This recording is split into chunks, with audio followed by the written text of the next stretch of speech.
Hi guys, this is Best Boomer back with you for my walk and talk. I just finished my run, so I thought I'd share a few thoughts with you. Today I'm going to talk about something that's not too controversial nationally wise, but East and West Valleys of Arizona. Before I moved here, I didn't even realize there was a valley, let alone an East and West Valley. And so I thought I would kind of define it for you. In case you're ever thinking of retiring here, there's a few things that it's kind of good to know. The valley's called Valley of the Sun. Obviously, you can figure that one out. So there is an east side of the valley and a west side of the valley, and in the middle is the Phoenix proper, that huge city that you've all heard of. And that whole valley is surrounded by mountains, which is pretty cool. And the mountains kind of are the reason the weather is kind of the way it is, I think. But that's another whole video. Anyway, we moved to the West Valley, mainly because my daughter, who lives in Peoria, was looking for us a house. And I think she was kind of looking, not next door, but kind of in driving distance. So Peoria, where she lives, is in the West Valley. And Surprise, where we live, is also in the West Valley. Peoria is a little more upper crust in that, the houses keep their value better. It's a little more high priced, although you can find houses in the upper 200s just as you can in Surprise. But generally speaking, the houses are more expensive in Peoria. So we're in Surprise.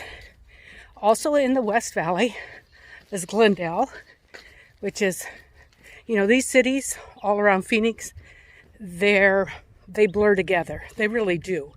There aren't real distinct borders. When I go visit my daughter, there's a lot of neat places in Glendale, to shop and whatever. And I don't even know I'm in Glendale because you can't really tell. Then there's Avondale. Now we looked at that area, and I'd say these prices of houses are lower yet. And I've heard just from vloggers that the school system is terrible in Avondale, although the whole school system in Phoenix is nothing to shout out about, okay, compared to Cedar Falls, Iowa, where I came from. So then there's Goodyear. That's a new upcoming little neighborhood. Fantastic. It's probably one of the fastest growing neighborhoods in the U.S. Reasonably priced houses. Just a really nice little community that's close enough to drive into Surprise for more stores or whatever, and quiet little bedroom community. Then, of course, everybody's heard of Sun City and Sun City West and Sun City Grand. These are all 55 plus communities, and I wasn't looking for those kind of communities at all. I don't want to go there yet. We are very independent, Rick and I, and we bike and we run. So those are independent things that we don't do with groups, such as in those other communities. They have pickleball and tennis and, swimming and such, and you pay a fee to belong to those and use those amenities. And we really, at this point anyway, weren't interested. So now the East Valley is the more affluent valley. It has Scottsdale in it, which some consider an entity all in of itself, because it is a kind of a destination city. So Scottsdale, very expensive houses, a lot of them, most of them. And there are celebrities who live there. I just read a story in People magazine about Alice Cooper lives there, and I don't know who all else. I mean, it's a pretty cool area with lots of cool shopping. The best stores, Neiman Marcus and Nordstrom and those stores that I really like, they're there in that area. And so it's a cool place to visit. Then on the East Valley, there's Mesa. I don't think that's, too high class of an area. Gilbert, I think the houses are a little more expensive there. Chandler and Tempe.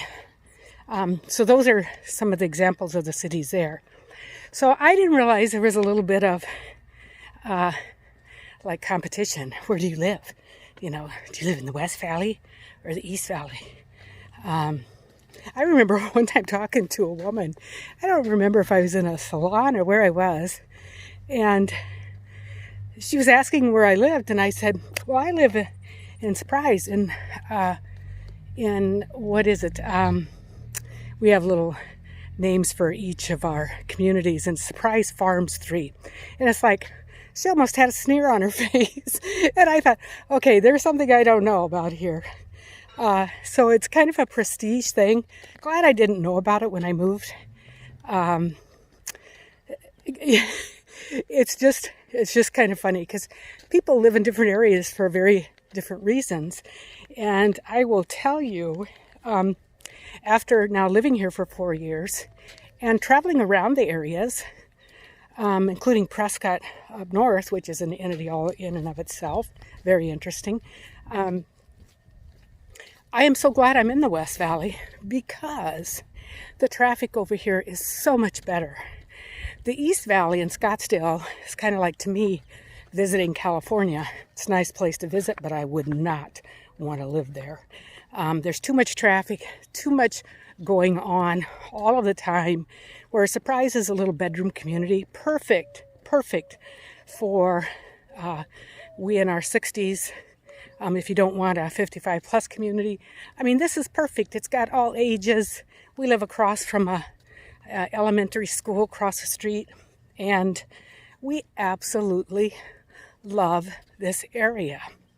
And so the fact that, the houses, some of the houses are less expensive, and we live across the street, though, from a gated community with these huge houses that have these garage add-ons that are built to house your RV.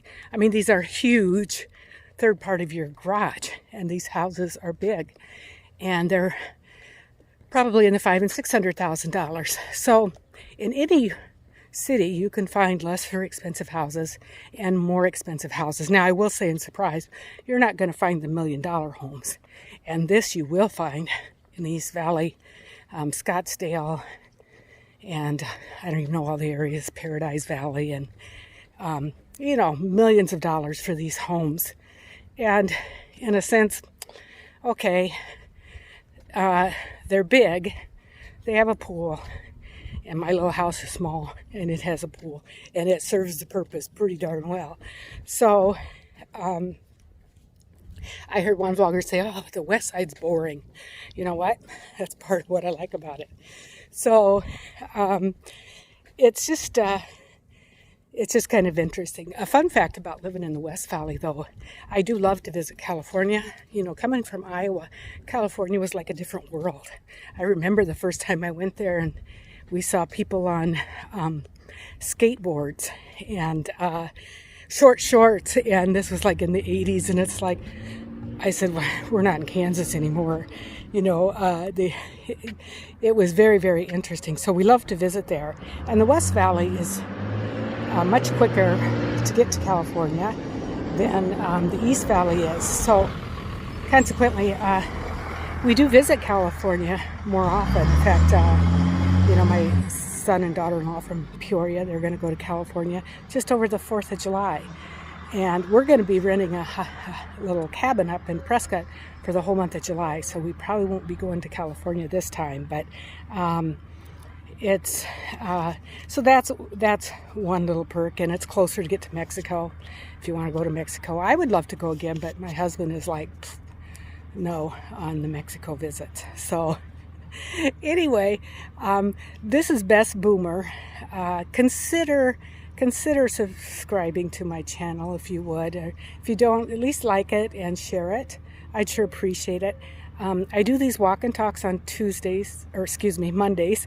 Today's Monday. I lose track of the days being retired, sorry. Mondays, and I try to bring things that are to some value to people. Things that you might not know. Some of them are just opinion, but I also do videos on Thursday, and that's where I'm bringing the best products to you. So again, I'm Best Boomer. Please consider subscribing. Stay safe out there with everything that's going on. Have a great day. Thank you. Bye-bye.